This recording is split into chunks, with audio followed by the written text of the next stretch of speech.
اور قابل حضرت آدم علیہ السلام کے دو بیٹے تھے۔ دونوں نے اللہ کی راہ میں قربانی پیش کی۔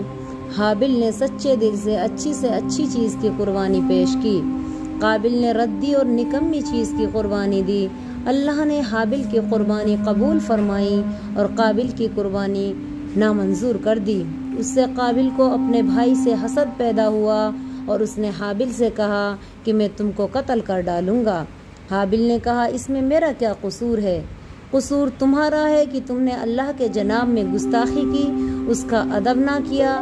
وہ تو صرف ان لوگوں کی نظر قبول کرتا ہے جو سچے دل سے اس کو خوش کرنے کے لیے نظر دیتے ہیں۔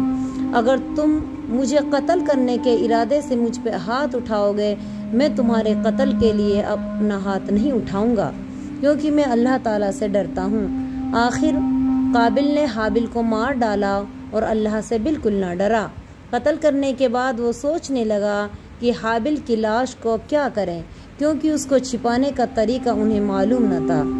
اتنے میں اس نے دیکھا کہ وہاں کچھ کوے آئے اور آ کے لڑنے لگے اور ایک کوا ان میں سے مر گیا، تو اس کے لیے ان کووں نے زمین کو کریدنا شروع کیا اور کرید کے اس کو اس میں دفن کر دیا۔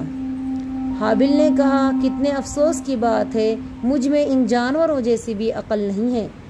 سینکڑوں سال بعد اس واقعے کے حوالے سے اللہ پاک نے بنی اسرائیل سے ارشاد فرمایا کہ تم میں سے اگر کوئی کسی کو ناحق قتل کرے گا تو سمجھو کہ اس نے دنیا کے تمام انسانوں کو قتل کر ڈالا، اور اگر کوئی کسی کو بچائے گا تو سمجھو کہ اس نے دنیا کے تمام انسانوں کو بچا لیا۔